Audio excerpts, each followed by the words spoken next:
Olá, boa noite. Estamos de volta com mais uma live no canal Aero do Avatar. Hoje estamos recebendo o professor Alexandre Campelo.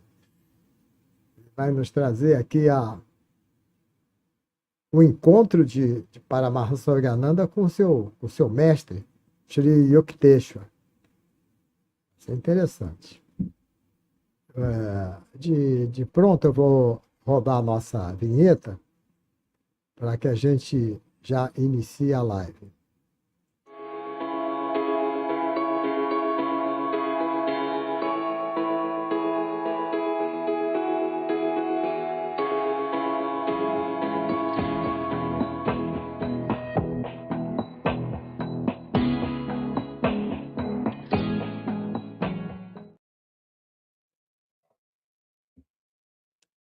Gente, eu vou falar um pouco aqui sobre o nosso convidado de hoje, que é o professor Alexandre Campelo, para que as pessoas que ainda não têm assim, noção de quem se trata, passem a saber a quem estão vendo e escutando.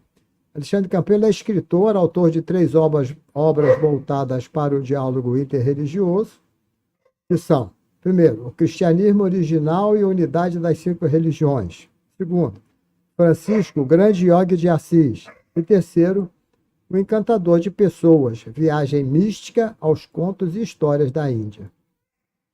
Ele tem formação em pedagogia e pós-graduação em teologia. Campelo também é Kriyaban, discípulo de Paramahansa Yogananda e cofundador da Escola de Yoga do Lago. Bom, esses são os predicados, alguns poucos predicados do nosso convidado. Seja bem-vindo, professor Alexandre.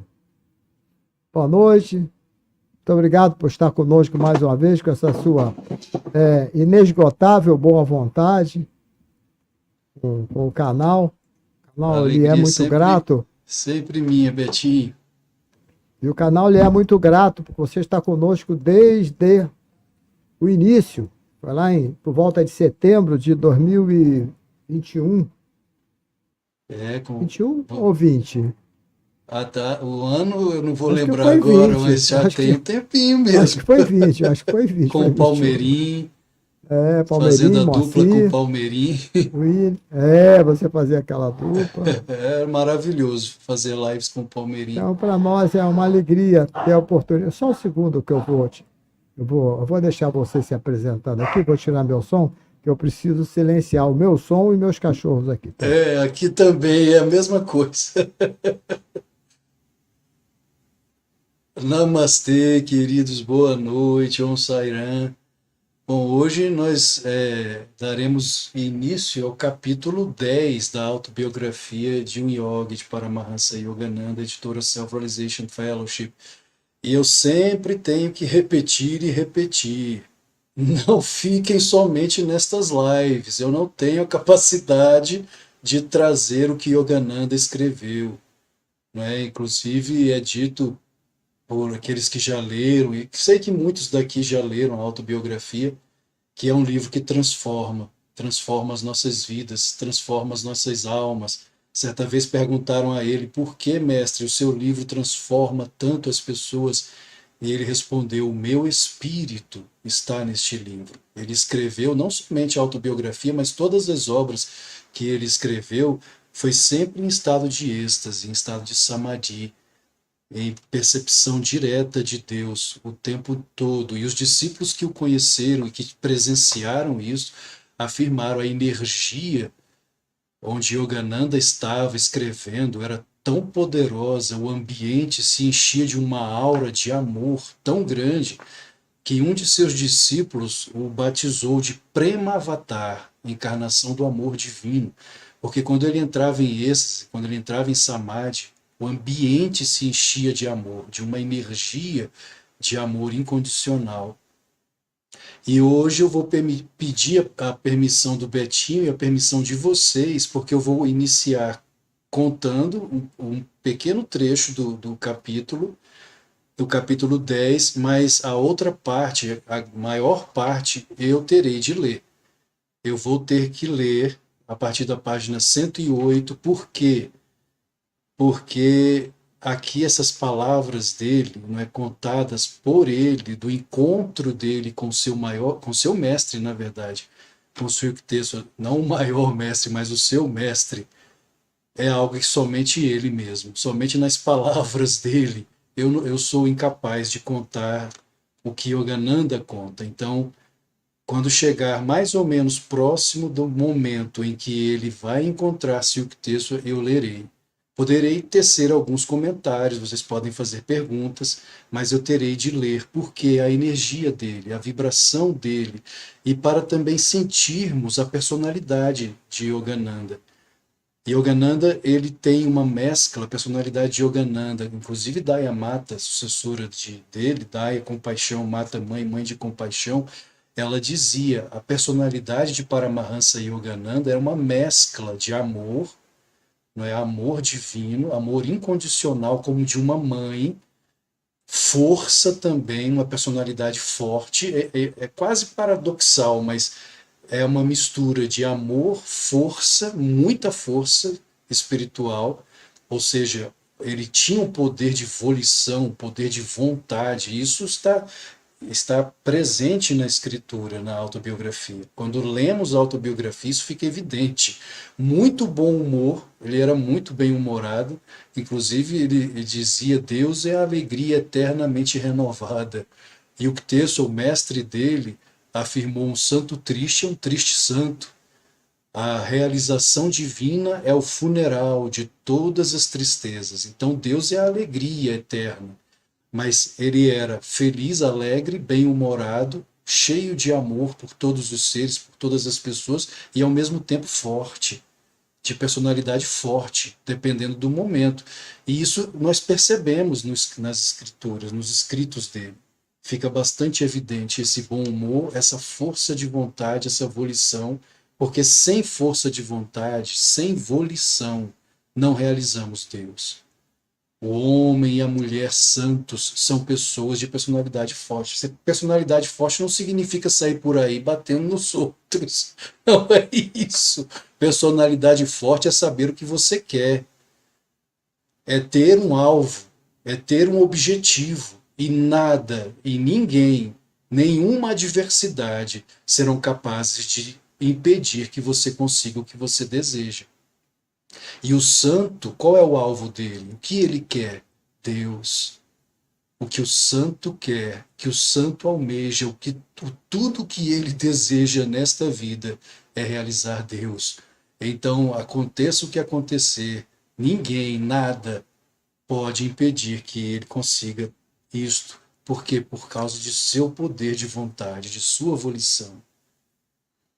O capítulo começa, esse capítulo 10, cujo título é O Encontro Meu Mestre, Suyukteswar. Ele começa falando a respeito de sua formação do segundo grau, né? O ensino médio, quando ele termina o secundário. E começa com... Betinho, se você puder colocar aqui os slides, começa com esta frase. Aqui é Yogananda, aos 17 anos, só voltar aqui um pouquinho, aos 17 anos de idade. Até a live passada, nós falamos de Yogananda ainda criança. Ele ainda era criança. Agora chegamos à fase da adolescência, já entrando para a fase adulta, aos 17 anos. E o capítulo 10 começa com esta frase, que ele disse que foi de um livro que ele estava lendo e ficou decepcionado quando leu esta frase do livro. Ele não diz que livro foi, mas estava escrito: a fé em Deus pode produzir qualquer milagre, menos um, passar num exame sem ter estudado. Quando ele leu essa frase, ele fechou o livro decepcionado e disse para ele mesmo: esse autor não conhece Deus, esse autor não sabe que aquele que ama a Deus verdadeiramente, aquele que está unido ao Senhor, nada é impossível para ele, nada. Isso nos lembra aquilo que Jesus afirmou: se a tua fé for do tamanho de um grão de mostarda, direis a este monte que saia daqui e vá para lá, e assim será. Se a tua fé for do tamanho de um grão de mostarda, o que Jesus quis dizer com isso? O que é a fé? Yogananda deixou claro que fé não é mera crença. Não basta crer. Fé, Shraddha, é realização divina. Se a nossa realização for do tamanho de um grão de mostarda, queridos, para quem não viu, é desse tamaninho assim, grão de mostarda.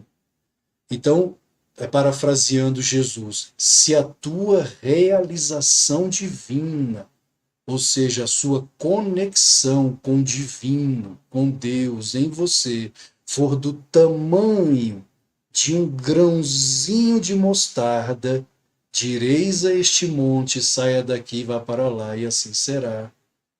Então somos poderosos, somos seres poderosos, somos deuses, somos filhos de Deus. Jesus também deixou claro isto.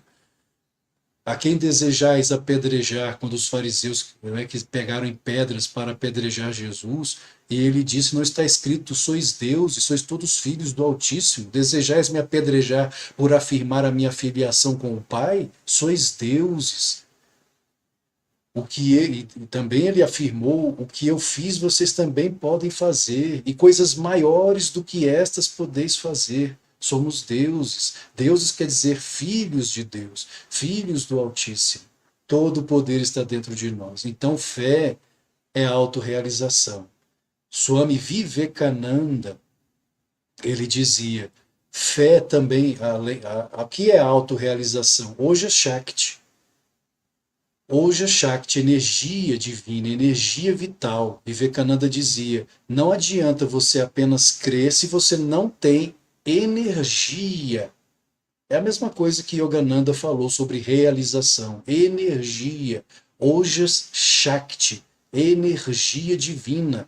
Por isso a importância de Brahmachari, como nos ensina Patanjali. A preservação da energia. Se você tem energia preservada, energia vital, Ojas Shakti, acumulada no cérebro, você tem grande poder, vitalidade, força de vontade, poder de volição e até poder de produzir milagres. Oja Shakti é como se fosse, em verdade, dinheiro no banco. Se você vai ao supermercado para comprar uma abóbora e não tem dinheiro, você volta de mãos vazias. A mesma coisa ocorre no mundo espiritual. Oja Shakti. Energia. Se você não tem energia, você fala, Senhor, faça, por favor, por amor, faça tal coisa por mim, preciso de tal coisa, Senhor, estou passando por tal e tal dificuldade, me ajude. Mas você não tem energia vital acumulada, não tem Oja Shakti, não tem Punya Karma. Se você não tem Punya Karma, Oja Shakti, energia vital, é como você chegar ao supermercado e para comprar a abóbora e você não tem dinheiro. Funciona desta forma, queiramos ou não. Isso não são palavras de Alexandre Campelo. Swami Vivekananda, Paramahansa Yogananda, muito provavelmente Satya Sai Baba, afirmaram isto. Energia vital. Sem energia vital você não pode produzir milagres. Sem energia vital você não tem condições de mover montanhas. Porque a sua fé é menor do que um grão de mostarda. Então, se você tiver energia vital do tamanho de um grão de mostarda, direis a este monte, saia daqui, assim, e ele irá para lá. Assim será. Por isso, Yogananda, ao ler esta frase, ele disse com ele mesmo, com seus botões, este autor não conhece a Deus, não sabe o que está dizendo. E ele, então, nesse período que ele estava, ele não gostava, na verdade, Yogananda, quando adolescente, quando jovem, ele tinha um problema. Ele não gostava, não sei se isso é um problema ou uma bênção em determinados momentos. Ele não gostava de estudar. Tudo o que ele fazia, o que ele queria, era buscar a Deus, e ele o tempo todo que ele tinha era buscando a Deus. Inclusive o seu pai, o Bhagabhat, às vezes chamava a atenção dele. Você faltou a aula hoje, está faltando muitas aulas. Eu quero que você se forme, que você, não é, cumpra os estudos, que estude, que se forme. É importante para o seu futuro, para a sua vida. Yogananda, ele ia para os ghats de banho, praticando meditações. Inclusive, ele fala aqui na autobiografia, em meio aos cadáveres, o que para o ocidental pode parecer muito estranho. Como assim? Queridos, a meditação nos ghats de banho, ou nos lugares dos crematórios na Índia, são uma forma de aparigraha, de treinar o desapego. Existem pinturas de São Francisco de Assis, de santos cristãos, São Francisco de Assis, São Bento de Núrcia, Santo Antão, com crânios humanos. Se vocês colocarem no Google, pesquisarem, coloque lá no Google São Francisco de Assis, vocês encontrarão imagens, pinturas, iconografias de São Francisco segurando um crânio humano. Por que isso? Desapego. Então, meditar nos lugares de cremação, nos crematórios, é uma prática yogi de desapego, de você treinar o desapego, saber que este corpo é temporário. Ele não vai durar para sempre, não dura a eternidade. O que dura a eternidade não é o corpo é pó, como inclusive está também lá no Antigo Testamento. O pó voltará ao pó, o sopro. O Rua volta ao espírito, porque é espírito, e nós somos espírito, nós somos almas imortais e indestrutíveis, o Atma, nós somos Atma. Então, treinar o desapego ao corpo, treinar o desapego a esta existência, a esta vida passageira, é parte do treinamento do yogi. Sem esse treinamento de desapego, nós não evoluímos, nós não despertamos, nós não estamos praticando o nosso verdadeiro sadhana. E é interessante na vida de Yogananda que, apesar de ser ele esse ser sagrado, esse ser divino, esse avatar, não é reconhecido desde pequenino como um avatar, uma encarnação divina, ele tinha um lado humano muito poderoso. Ele era humano, muito humano. Inclusive, ele fala ali no início da autobiografia de um yogi do apego que ele desenvolveu por seus irmãos mais novos, o amor que ele tinha por seus irmãos depois que sua querida mamãe faleceu, né, que ela deixou este mundo. Ele se apegou muito ao pai, à figura do pai, e ele diz, inclusive, que Bhagabhat, seu pai, quando a mãe faleceu, deixou essa terra, ele assumiu uma postura pai que era ao mesmo tempo do pai masculino e feminino. Ele tinha ainda a disciplina do pai, que é inerente, não é, ao pai, é uma das características divinas do sagrado masculino, e tinha as qualidades também da mãe. É como se ele assumisse o papel da mãe que faleceu. Então ele passou a ter uma disciplina que era, de certa forma, mais adocicada, amorosa com os filhos. E Yogananda, né, Mukunda, ele se apegou muito ao pai e aos irmãos.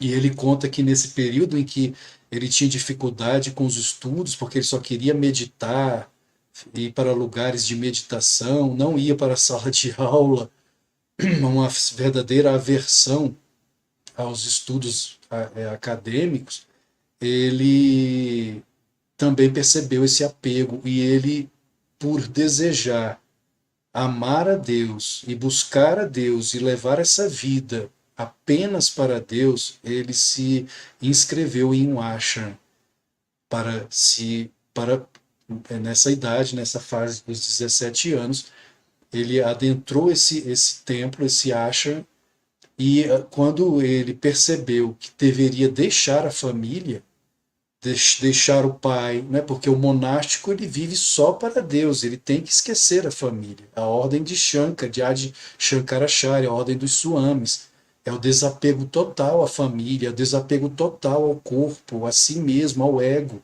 Se não destruímos o ego, não realizamos o Buda, o Atma, que é Deus em nós. Isso é dito no budismo também.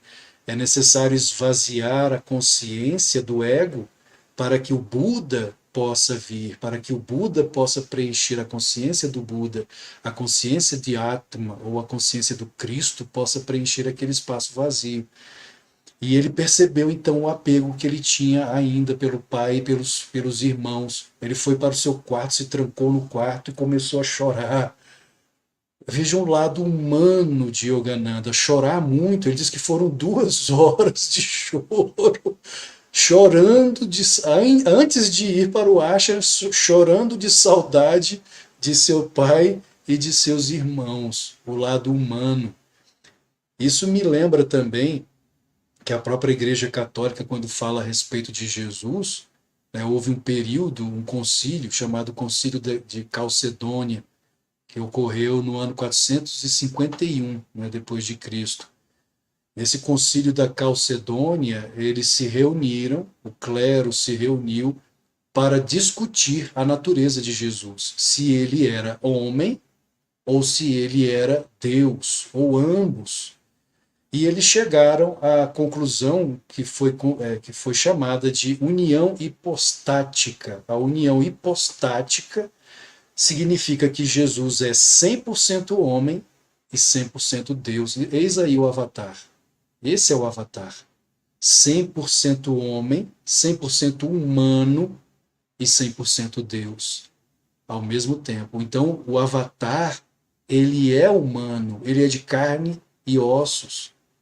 Ele tem sentimentos humanos. Senão Jesus não teria sido tentado no deserto. Se ele foi tentado no deserto, não é, por Satã, Maiá personificado, 3 vezes, é porque havia um lado humano em Jesus. Havia fome, ele sentiu fome depois de 40 dias em jejum. Jesus sentiu fome. O que foi que Maiá, a Prakriti, não é, fez, personificado na forma de Satã para Jesus? Você não é o Filho de Deus? Transforma estas pedras em pães. E Jesus respondeu: nem só de pão vive o homem, mas de toda palavra, o verbo. Oh, amém. O verbo que sai da boca de Deus.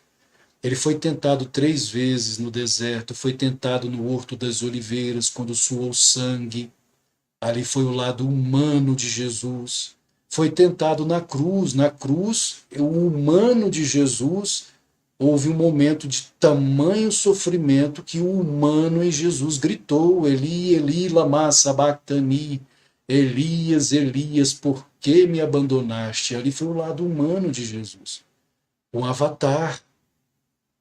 Então o Avatar é humano e divino. Yogananda dizia que era muito difícil, porque desempenhar esse papel é quase paradoxal. Você tem o humano e o divino. Você tem a percepção do seu corpo que sofre, que fica doente, que adoece, que se for fincado um prego, como no caso de Jesus, dói. Dói, é o lado humano, e muito. E ao mesmo tempo tem o lado divino, a percepção divina da onisciência, onipresença, a capacidade de estar em mais de um lugar ao mesmo tempo, de estar em todos os lugares. Houve uma palestra de Yogananda, já depois de adulto, já nos Estados Unidos, aqui na América, né? E ele disse: eu conheço o pensamento de cada um aqui presente, o auditório lotado, e isto não é telepatia. Eu estou em vocês. Eu estou em vocês. Isso é muito forte. Eu estou em vocês. Então, ao mesmo tempo que ele vivia a vida dele como Yogananda, o corpo humano Yogananda, ele estava paradoxalmente em todos. Existe um livro apócrifo que é o Apocalipse de Pedro. É o Apocalipse apócrifo de Pedro. em que ele diz que Jesus na cruz, ele sentia as dores, o lado humano de Jesus, o ego, sentia as dores da crucificação, e o lado divino observava do lado de fora a crucificação como um filme e ria. Isso é difícil para nós compreendermos. Como é possível isso? Talvez só quando chegarmos lá é que realmente compreenderemos, porque por meio do racional, esses paradoxos, a física quântica tenta, né? Tenta explicar esse paradoxo da onda-partícula, como a partícula pode funcionar ao mesmo tempo, dependendo do observador, ela é, se você lança um elétron, por exemplo, né, neste quarto aqui, se coloca, traz um contador Geiger, você sabe onde a partícula está. É como se ela se corporificasse. Mas se você tira o contador Geiger, ela se transforma em ondas não quantificáveis. É um paradoxo. A realidade é assim. Os patra ou anu, os átomos, as partículas subatômicas, nada mais são que avidya, ignorância. O conjunto delas forma Maya, a matéria. Maya, a ilusão cósmica. Mas é pura ilusão, é Maya. E, no entanto, vocês estão me vendo aqui.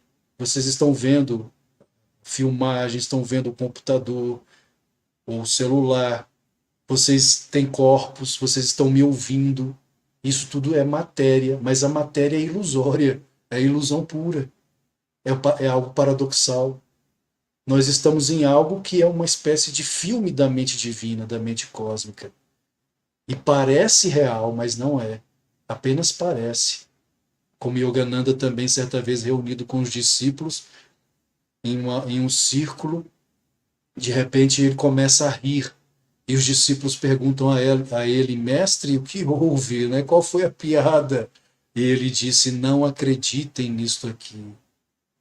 Isto aqui é a brincadeira, é a lila da Mãe Divina, ela está brincando com vocês, não é real. E então fecha os olhos, novamente em êxtase, ele começa a chorar muito. Os discípulos aí que não entenderam mais nada. E agora, mestre? Primeiro o senhor estava rindo, agora está chorando, o que houve? E ele disse, do lado de cá, parece real. O sofrimento parece real.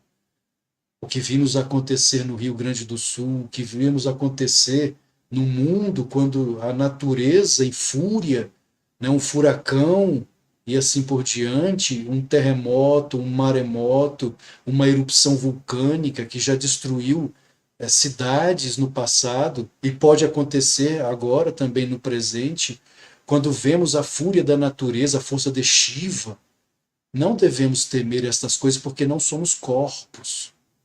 Deus, Shiva, a energia da natureza, Prakriti, não nos vê como corpos, mas como energia.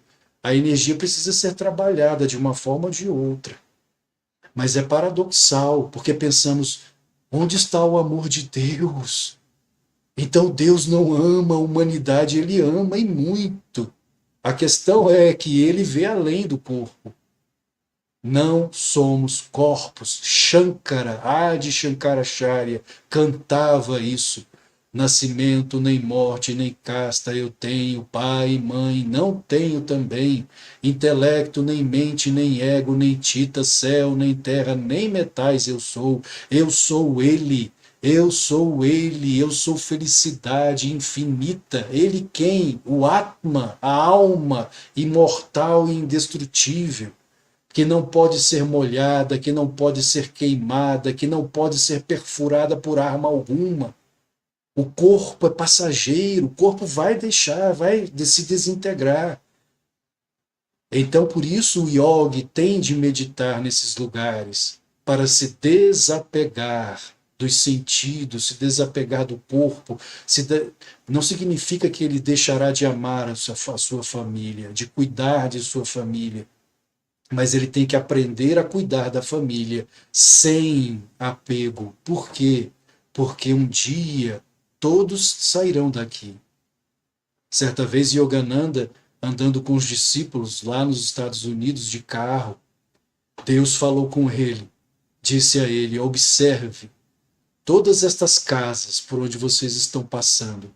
Ali existem famílias dentro destas casas.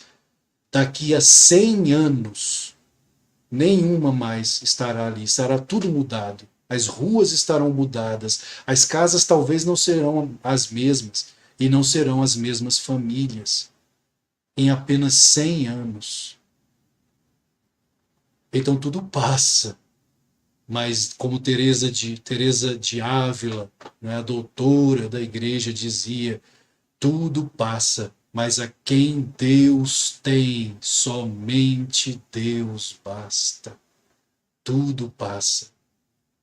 Então devemos nos apegarmos a Deus, Deus, Deus, Deus, Deus, e somente Deus, nada mais. Tudo passa, todo o resto passa. E ele então, preocupado com as suas provas, com temor de não passar nas provas, mas ao mesmo tempo confiante por causa de sua realização, de sua fé. Ele sabia que Deus de alguma forma iria ajudá-lo, mesmo sem ter estudado.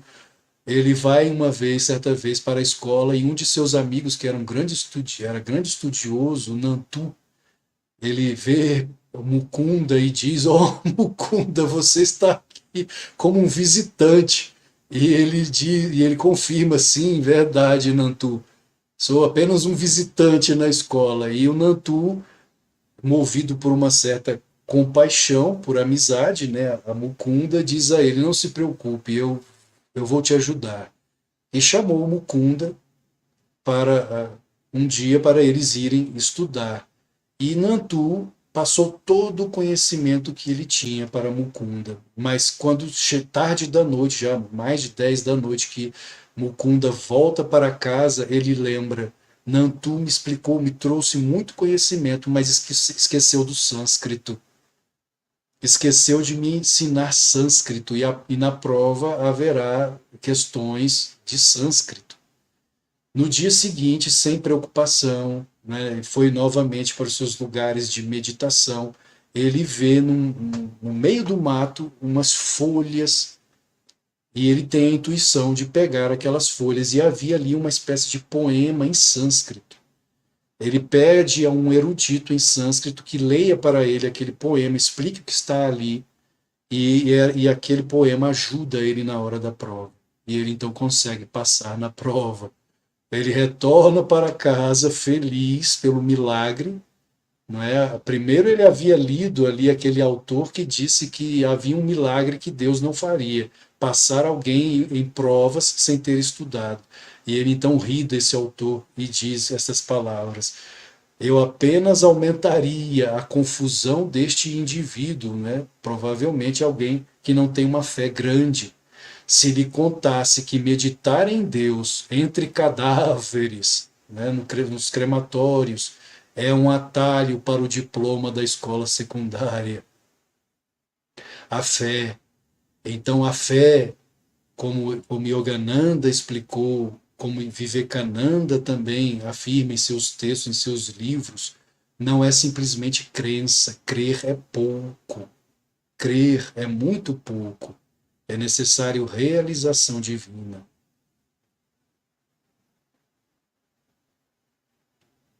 Realização divina, ainda que do tamanho de um grão de mostarda, como afirmou Jesus. Não é necessário muita realização para mover montanhas. Talvez a humanidade de hoje, a nossa fé seja menor do que um grão de mostarda. Precisamos trabalhar mais, meditar mais, conectar nossas mentes, nossos corações com Deus mais e mais. Yogananda também dizia: medite o máximo que você puder hoje, pois você não sabe se estará vivo amanhã.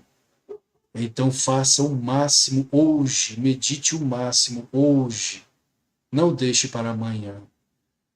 Esse grande ser sagrado, Sukdeso, aqui essa imagem foi quando Yogananda retornou à Índia, né, porque em 1920 ele veio da Índia para os Estados Unidos e permaneceu 15 anos longe de seu guru, de seu grande mestre Sukdeso, 1935 ele retornou para visitar Swilkteso. Essa imagem de já 15 anos depois de ter ido para os Estados Unidos, já cheio de discípulos nos Estados Unidos, lotando auditórios, inclusive falando até a congregações cristãs.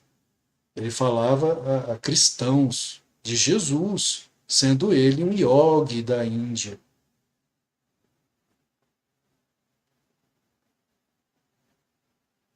E antes disso, ainda nesta época, aos 17 anos, ele entra para um mosteiro, um ashram na Índia, do Swami Dayananda. Mas ele sabia que Dayananda não era o mestre dele. Não era o mestre dele. O mestre dele viria depois. Ele tinha essa consciência. E lá nesse mosteiro de Dayananda, Yogananda tinha algumas dificuldades, porque eles não meditavam nesse ashram em Calcutá. Eles não praticavam a meditação. E Yogananda queria meditar. Como não meditavam e também praticavam jejum, e ele não estava preparado para os jejuns que praticavam naquele ashram, ele começou a se decepcionar com o ashram. E aí eu vou ler para vocês a partir daqui, no momento em que ele estava já há muito tempo em jejum, isso Yogananda, em jejum, morrendo de fome. Eu vou ler para que vocês tenham uma noção, uma ideia desse bom humor, como ele escreve de forma bem humorada, mostrando o seu lado humano. Yogananda mostrando o seu lado humano, a partir da página 108. Ele diz: eu estava à beira de um colapso de fome. Meu jovem estômago, desabituado à privação, protestava com vigor corrosivo. Imagens de vítimas da fome que eu tinha visto repassavam diante de mim como almas penadas. A próxima morte por inanição em Benares deve acontecer agora mesmo neste eremitério, pensei. O iminente desastre foi sustado às 21 horas. A convocação para a ambrosia, a lembrança daquela refeição noturna permanece nítida em minha memória, como a que temos das horas mais perfeitas da vida. A absorção intensa não me impediu de observar que Dayananda comia distraidamente. Ele havia acabado de chegar de uma viagem, Dayananda, e todos ali no ashram, não é, em jejum, esperando a hora de Dayananda, o mestre daquele ashram, vir jantar. Às 21 horas é que foi servido o banquete, o jantar, e ali Mukunda morrendo de fome. A absorção intensa não me impediu de observar que Dayananda comia distraidamente. Ele estava evidentemente acima de meus prazeres grosseiros. Swamiji, o senhor não estava com fome? Alegremente empanturrado, eu me encontrava a sós com um dirigente em sua sala de estudos. Oh, sim, respondeu ele. Passei os últimos 4 dias sem comer nem beber. Nunca me alimento nos trens, saturados pelas vibrações heterogêneas de gente mundana. Observo rigorosamente as regras chástricas dos monges de minha ordem. Isso aqui, queridos, é muito interessante. Uma das coisas que Yogananda fala também, que no ashram, depois que ele encontrou Silkteswar, os monges, quando iam ao mercado, às feiras, para comprar verduras, é muito interessante isso. Eles compravam pela vibração. Então, por exemplo, em comprar uma cenoura, eles colocavam a mão para sentir a energia da cenoura, a vibração da cenoura.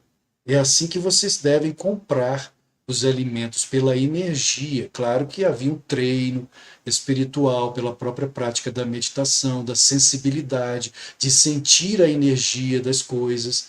Então eles sentiam a energia do alimento que estavam comprando, não compravam se a energia não fosse boa daquele alimento. E outra coisa, as cozinhas nos ashrams, quem vai para a cozinha? Os mais iluminados. Os monges considerados mais iluminados é que vão para a cozinha. Quem cozinhava no ashram de Yukteswar? O próprio Yukteswar, o próprio mestre. Ele era um cozinheiro maravilhoso, segundo os próprios discípulos. Exímio cozinheiro. Era ele que ia para a cozinha, porque a vibração, o alimento é energia.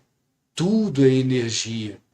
Então, ter um alimento saudável, com uma boa energia, é fundamental para a nossa saúde, não somente física, mas mental e espiritual.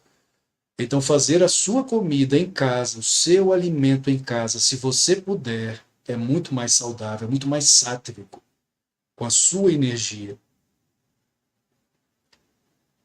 E ele continua.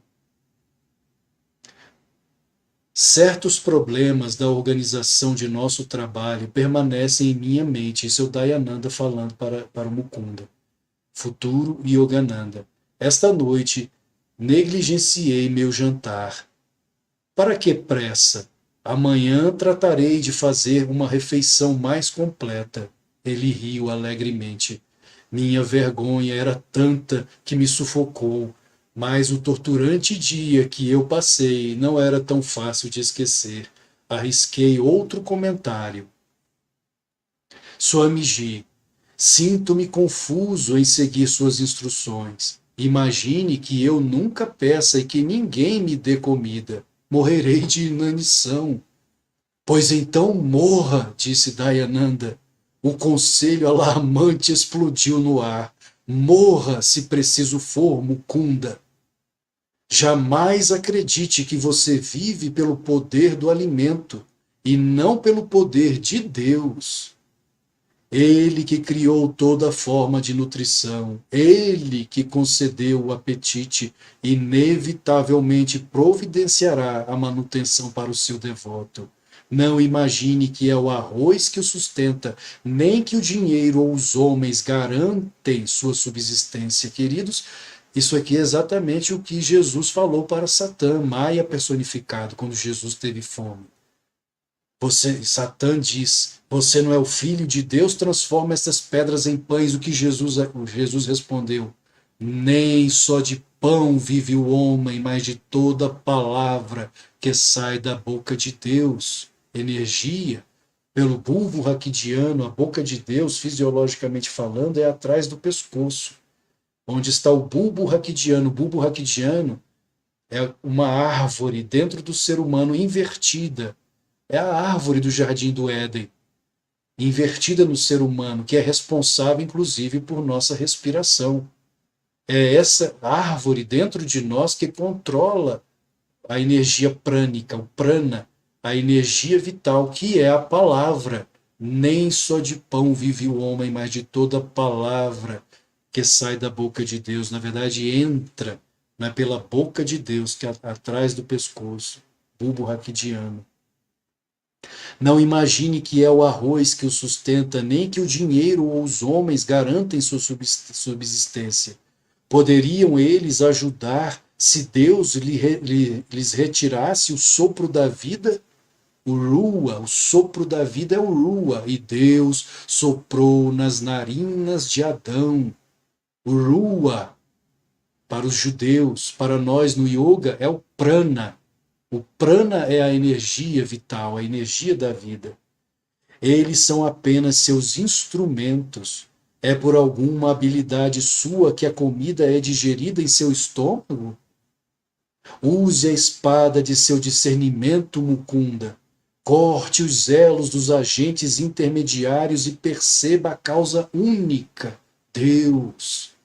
É interessante que a forma como Dayananda falou a Mukunda, a Yogananda, futuro Yogananda, é muito semelhante à forma como o próprio Yukteswar no futuro viria a falar. Neste capítulo ainda veremos Yukteswar quando Yogananda o encontra, e Yukteswar muito doce, muito amoroso com Yogananda, mas ao longo dos anos, na verdade no primeiro dia, como veremos mais à frente, Yukteswar já começou a mostrar o seu lado Gyani, não é? Porque existe uma diferença entre os yogis. Os bhaktas são os amantes de Deus, bhakti yoga, devoção, são os amantes de Deus, são mais amorosos.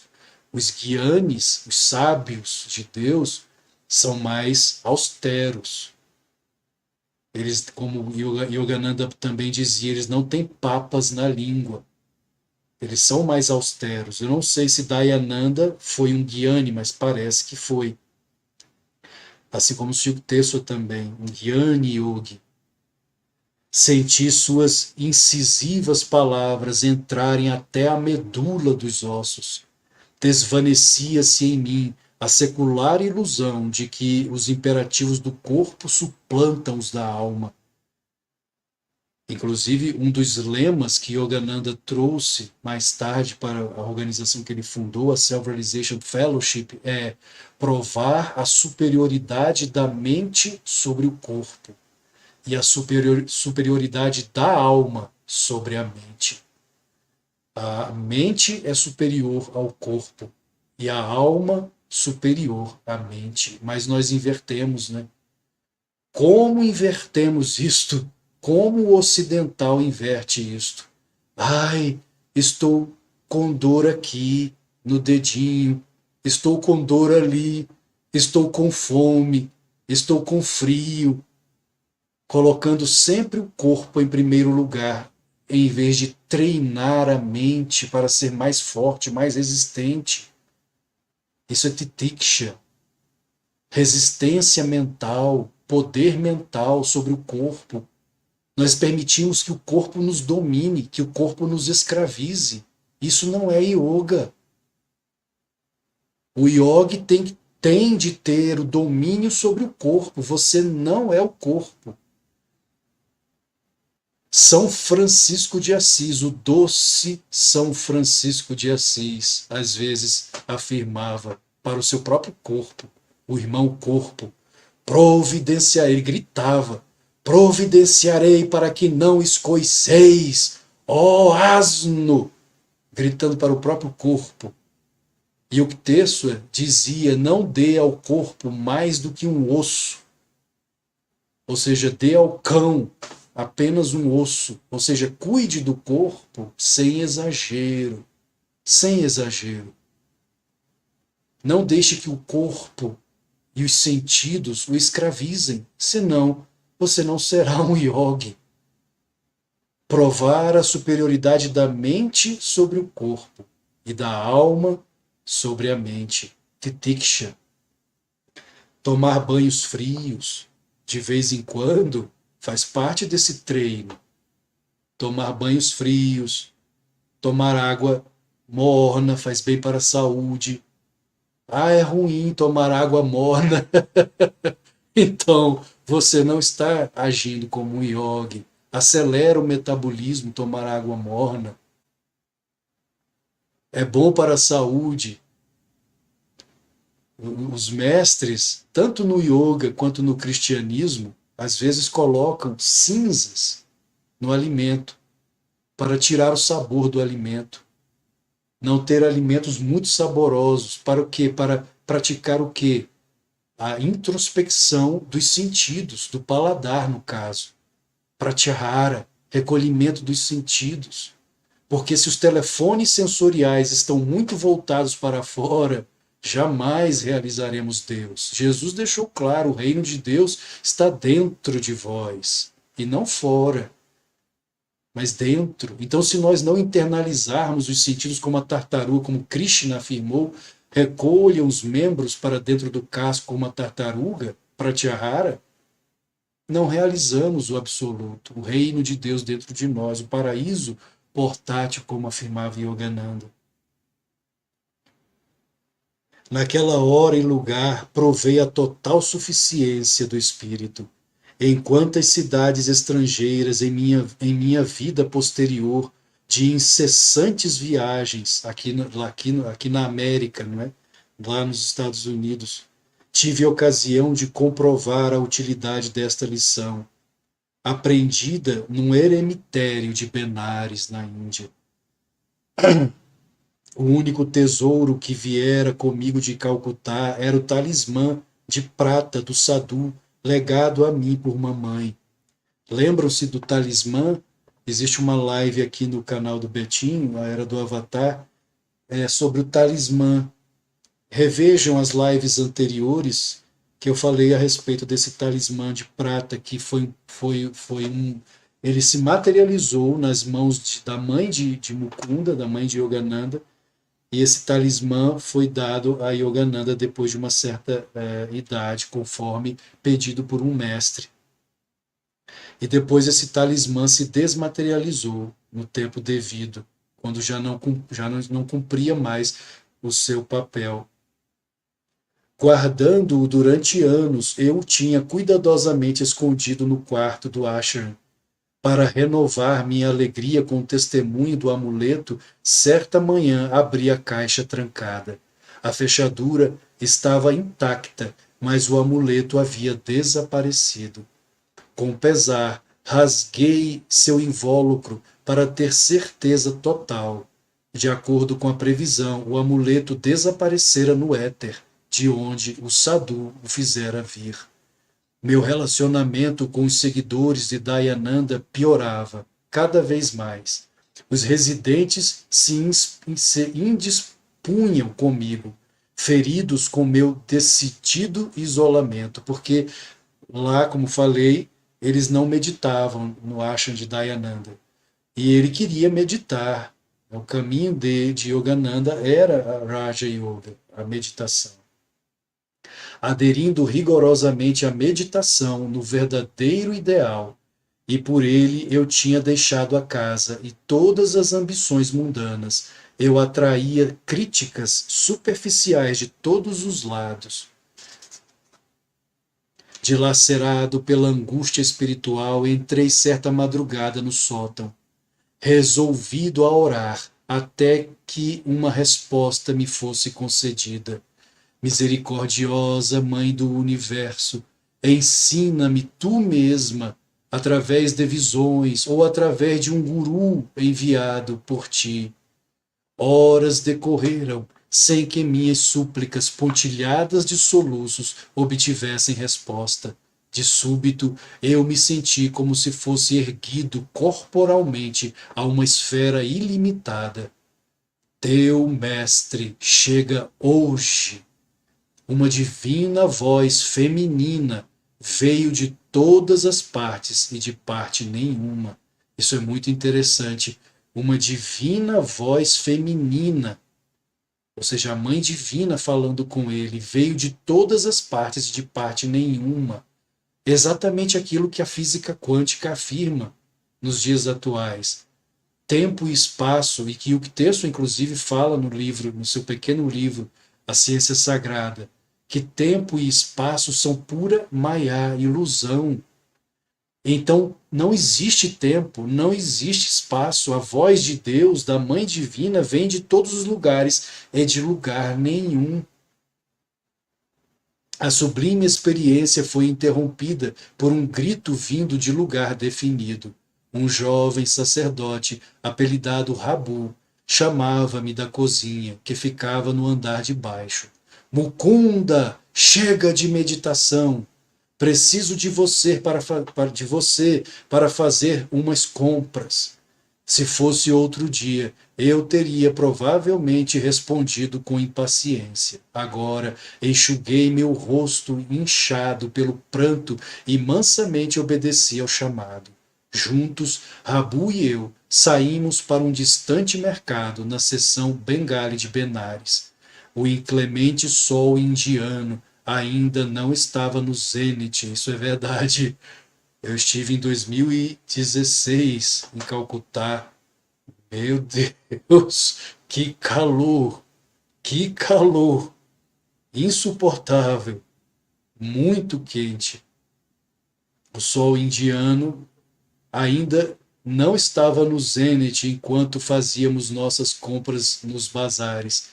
Íamos abrindo caminho através da colorida miscelânea de donas de casa, guias, sacerdotes, viúvas trajadas com simplicidade, brahmanes com ar de dignidade e ubico os touros sagrados. Enquanto Rabu e eu prosseguíamos, voltei a cabeça para examinar uma viela estreita e insignificante. Um homem de aspecto crístico, com as vestes de cor ocre dos suames, permanecia imóvel no fim da viela. Essa imagem que nós estamos vendo aqui de Yukteswar, com essa roupa ocre, essa barba. Na época aqui ele ainda tinha 55 anos de idade, não sei se ele já tinha cabelos brancos. Vamos ler mais à frente o que Yogananda diz.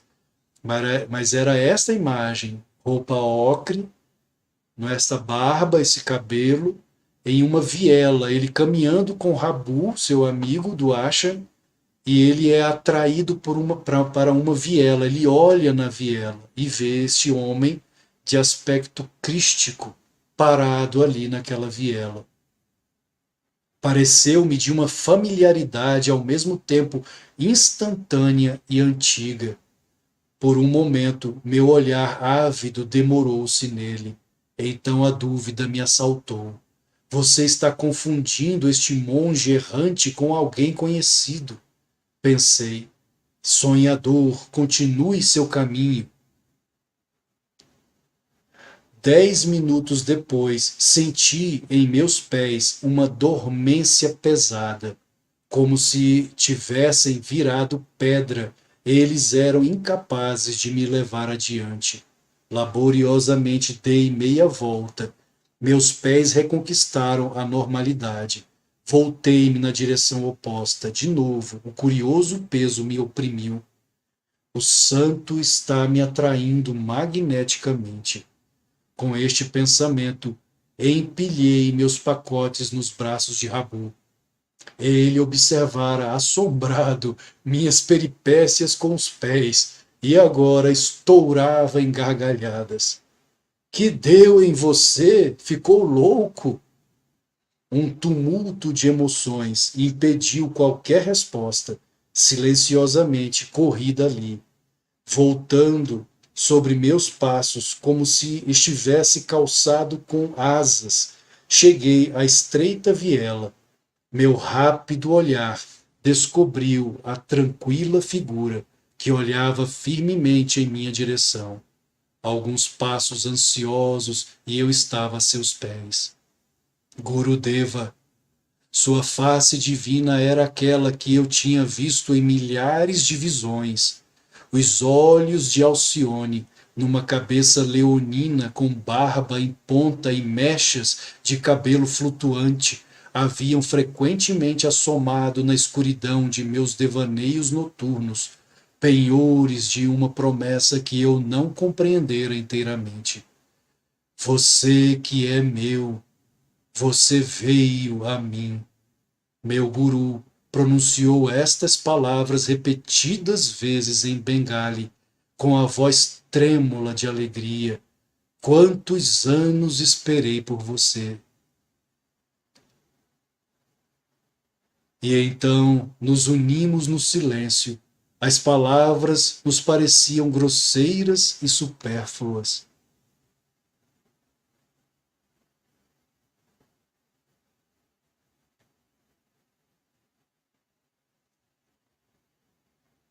A eloquência fluía em cântico insonoro do coração do mestre ao discípulo, com uma antena de incontestável percepção interior. Senti que meu guru conhecia Deus e me levaria até ele. A obscuridade desta vida desvaneceu-se numa frágil madrugada de lembranças pré-natais. O tempo é um drama. Passado, presente e futuro são suas cenas cíclicas. Esse não era o primeiro sol a me encontrar prostrado ante aqueles santos pés.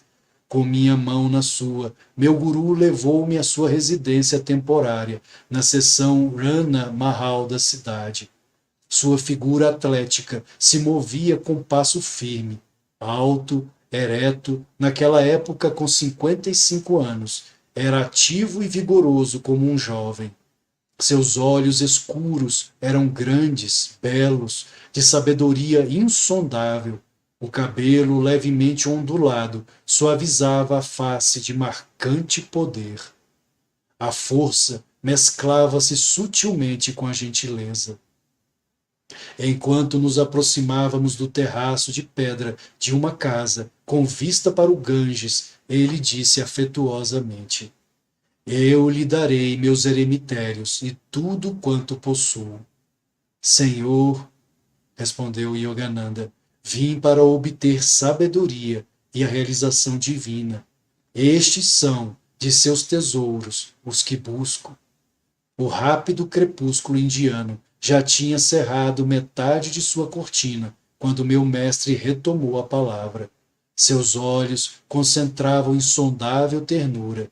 Dou-lhe meu amor incondicional. Preciosas palavras. Um quarto de século decorreu antes que eu tivesse outra prova audível de seu amor. A eloquência era estranha a seus lábios, o silêncio condizia com seu coração oceânico. Você me dará o mesmo amor incondicional? Ele me olhou com confiança infantil. Vou amá-lo eternamente, Gurudeva. Parece que essa troca entre mestre e discípulo eterna de amor, esse vínculo eterno de amor faz parte de todas as tradições. Porque me lembra Jesus perguntando a Pedro: Pedro, filho de João, você me ama? E Pedro respondeu: Sim, Senhor. E Jesus perguntou 3 vezes. Na terceira vez, Pedro ficou triste. Porque Jesus insiste: se eu já disse que eu amo. O amor comum é egoísta, continuou Yukteswar. Sombriamente enraizado em desejos e satisfações. O amor divino é incondicional, ilimitado, imutável. O fluxo do coração humano desaparece para sempre ao toque extasiante do puro amor. E acrescentou humildemente: se algum dia você assistir à minha queda do estado de realização divina, por favor, prometa colocar minha cabeça em seu colo e ajudar-me a voltar ao amado cósmico que ambos adoramos. Pôs-se de pé, então, na sombra que se adensava, e guiou-me a um dos quartos no interior da casa. Enquanto comíamos mangas e doces de amêndoas, ele discretamente entremeou em sua conversa um conhecimento íntimo de minha natureza. Fiquei maravilhado com a grandeza de sua sabedoria e seu delicado matiz de inata humildade. Não se lamente pelo amuleto. Lembrando, né, porque ele tinha o amuleto e o amuleto, quando cumpriu a sua missão, desapareceu. Não se lamente pelo amuleto, ele serviu a seu propósito. Como um espelho divino, meu guru captara claramente o reflexo de minha vida inteira, a realidade viva de sua presença. Mestre, é uma alegria que transcende qualquer símbolo. É hora de mudar, disse Yukteswar, visto que está infeliz no eremitério, referindo-se ao eremitério lá de Dayananda. Eu não havia feito referências à minha vida. Elas agora pareciam supérfluas. Entendi por sua atitude natural e despretensiosa que ele não queria manifestações de assombro por sua clarividência. Você deveria voltar a Calcutá. Por que excluir os parentes de seu amor à humanidade? Sua sugestão me consternou. Minha família andava prevendo o meu regresso, apesar de eu não ter respondido a nenhuma das súplicas feitas por carta.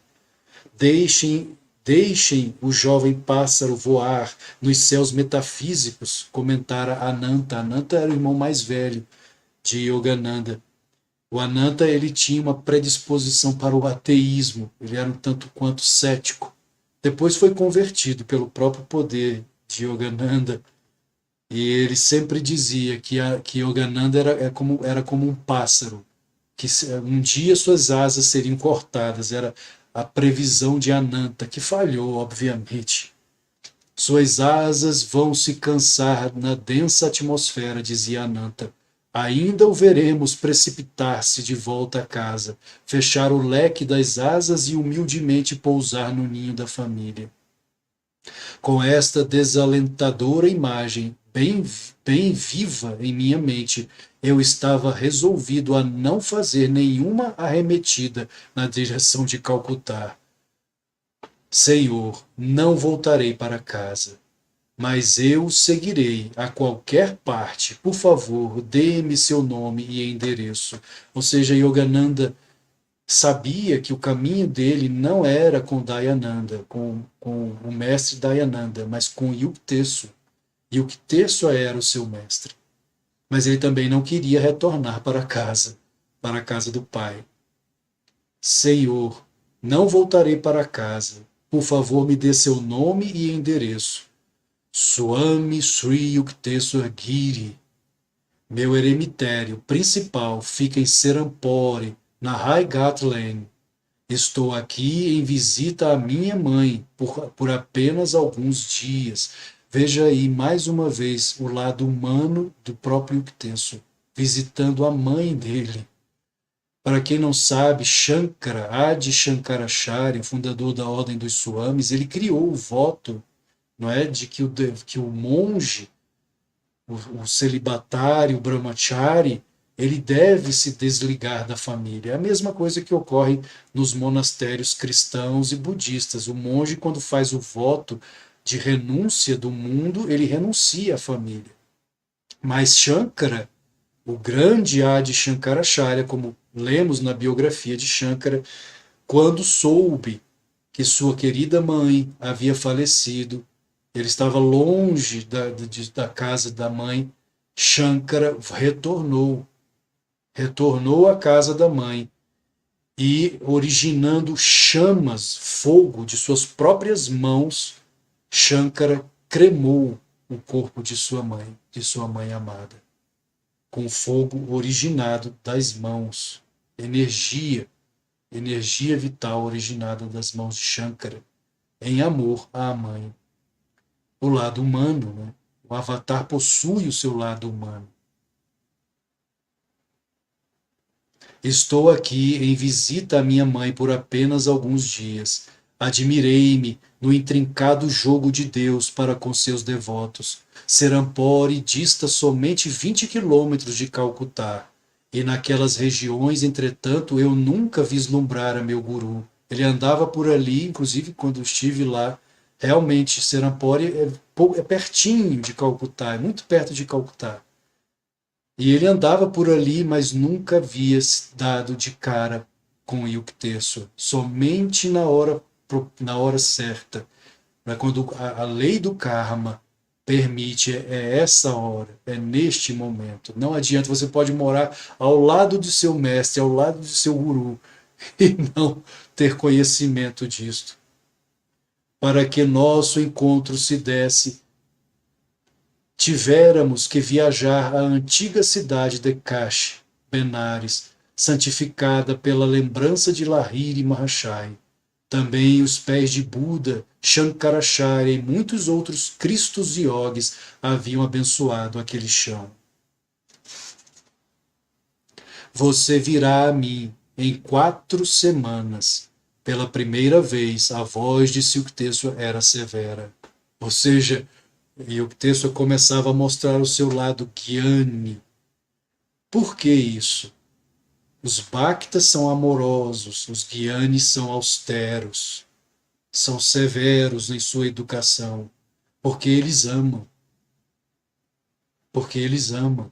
Amam de tal forma seus discípulos, amam de tal forma a humanidade e sabem que o ego tem de ser queimado no fogo da disciplina.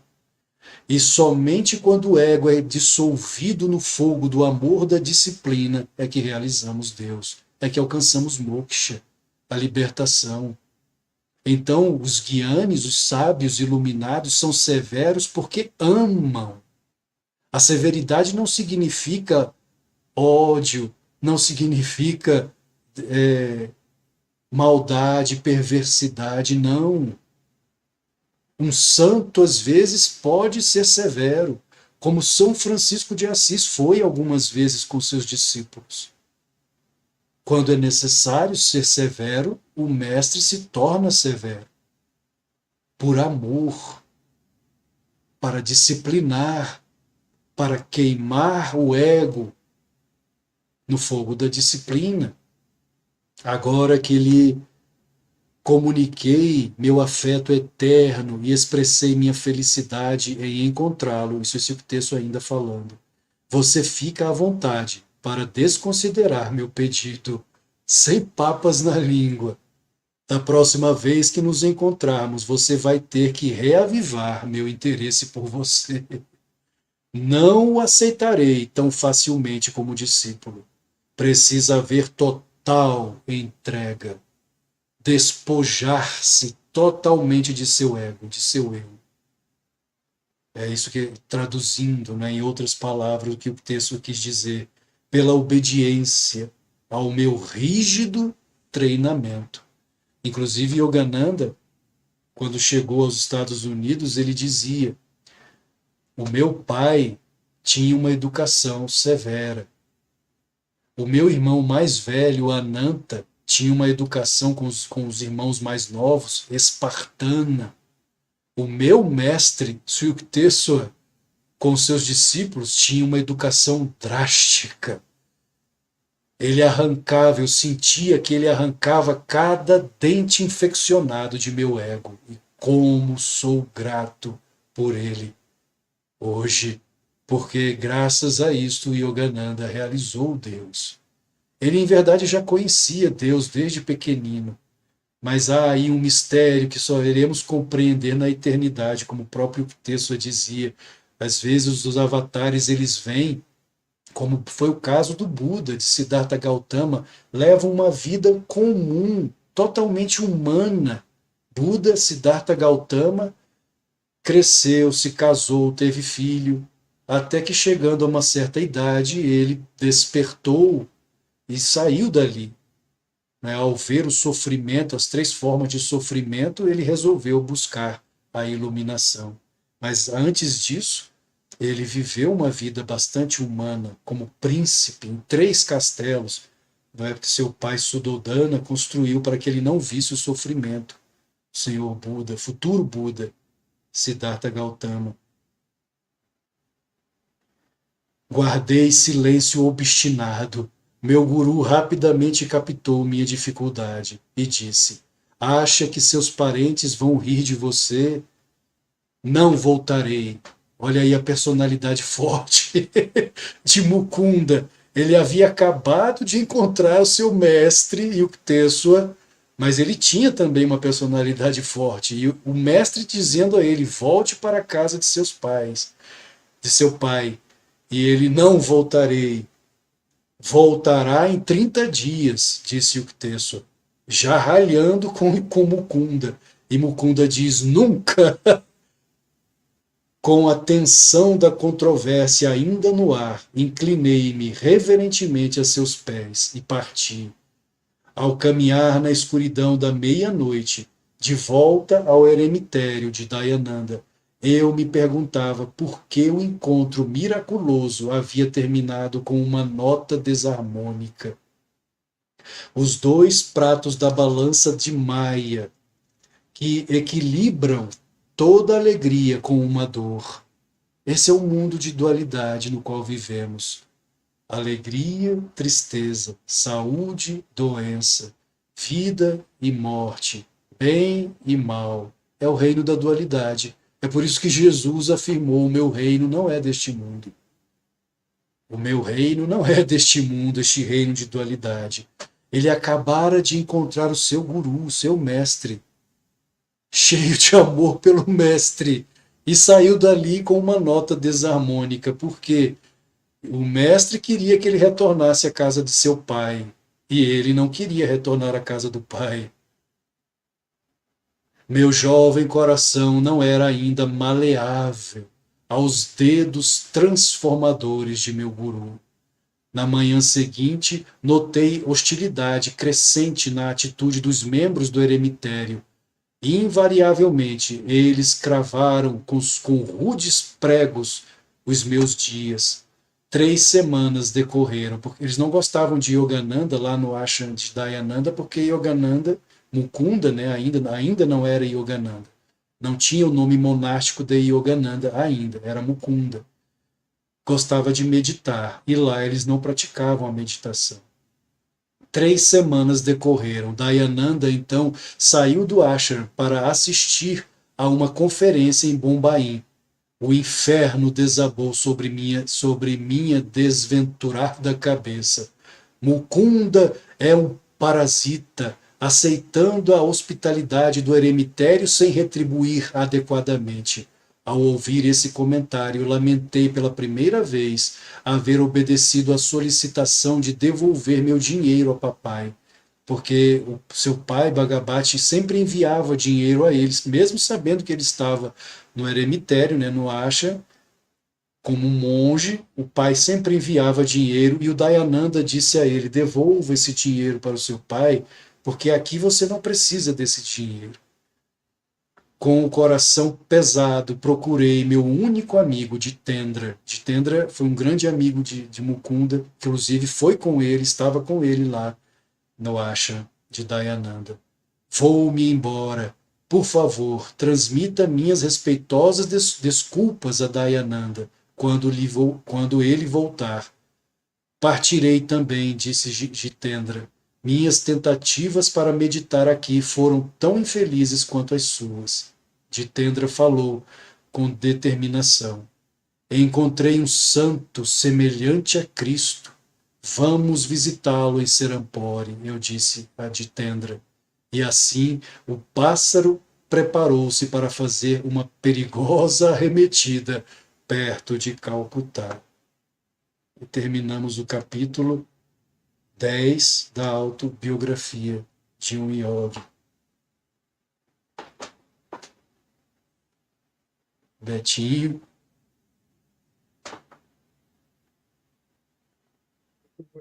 Muito bonita essa história a narrativa de Yogananda, né? Muito poético, muito bonito. Me perdoe A pela energia leitura, mas dessa. esta parte, este capítulo eu tinha que ler, porque o encontro dele com o próprio guru dele, que é meu paranguru, né? E o texto, eu sou discípulo de Yogananda e Yogananda é o meu guru. E o texto é paranguru, é como se fosse o avô, né? Dentro da senda, dentro da linhagem, né? Então eu É tinha que parada. ler, não podia falar com as minhas palavras, tinha que ser ele mesmo, o próprio mestre. Engraçado, eu procurei aqui a live que fala sobre talismã, mas não achei. Eu acho que foi uma live que você fez ainda sobre na infância dele, É, que você tem, citou. É, eu na primeira posso. live. Acho que foi na primeira Tem. live que você citou isso. Deixa eu ver aqui. Agora, assim, eu não vou recordar exatamente qual é, mas deixa eu ver se eu consigo, se eu encontro aqui.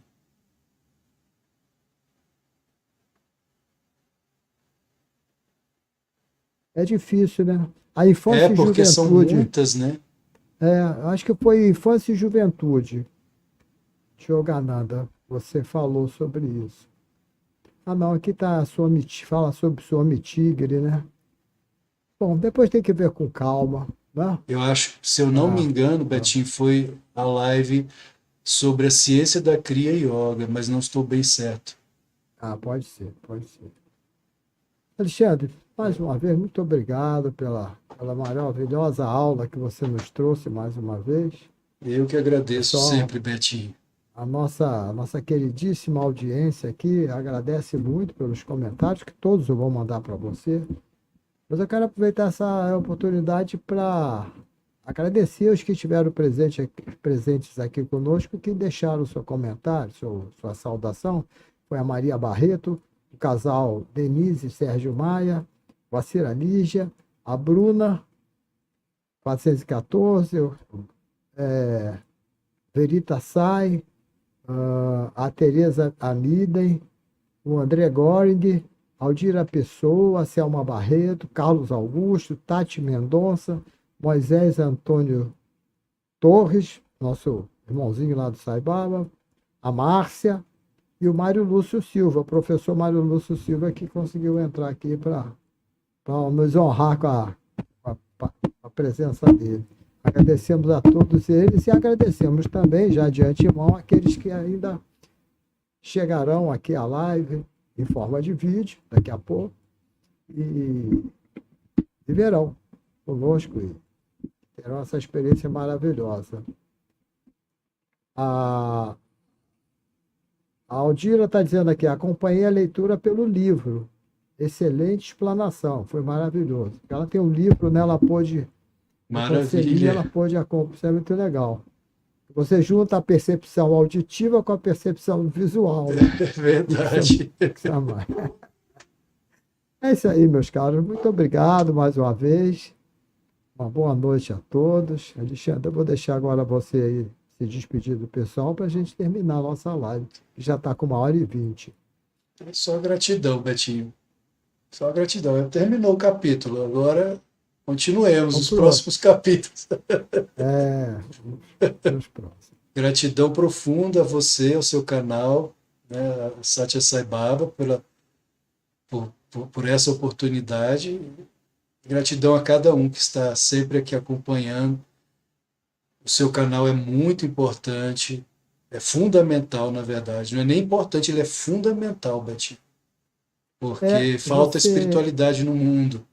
O mundo está precisando de espiritualidade, então é fundamental um canal como esse. Você me dá a oportunidade de citar que o universalismo, esse sentido de respeito e amor e reconhecimento por todas as formas de religião, todas as tendências religiosas, esse universalismo também passou a ser uma missão do canal, em promover o universalismo, promover nas pessoas o respeito pelas religiões diversas. Por exemplo, nós somos devotos de Sai Baba, muitos aqui, estamos ouvindo você falar de Yogananda. Alguns discípulos de Yogananda possivelmente possam assistir a live sobre espiritismo, ou sobre Sai Baba, ou sobre Umbanda, ou sobre Yoga, e assim a gente vai não só levando conhecimento, mas exercitando as pessoas, nossos queridos amigos que nos veem, nossos irmãos, a essa prática, né, levando a essa prática do universalismo, que não é fácil. Não é fácil. Isso, ou você nasce, ou você tem que aprender e treinar muito para você ter esse estado de essa relação com as demais, com as opiniões, com as visões diversas. Você sabe disso. Exato. Todos que estão aqui devem saber. Então, o canal também dá esse tipo de contribuição, o que me deixa muito feliz, porque eu sempre pensei assim, e o que me atraiu em Sai Baba foi justamente essa orientação dele em direção ao universalismo, ao respeito a todas as religiões, a todas as expressões religiosas. Como ele diz, as formas de Deus são várias, mas o Deus é único. Não é? É isso aí. Exatamente. Fico muito feliz. Nós temos um grupo de... Nós temos um grupo de pessoas em uma sala. Né? Só A, B ou C podem falar, os outros não podem. Fica estranho, né? Então todos têm que ter a oportunidade de se expressar, né? Porque quando nós falamos cada um à sua vez, nós damos uma visão que percebemos que não é a visão total, mas a soma,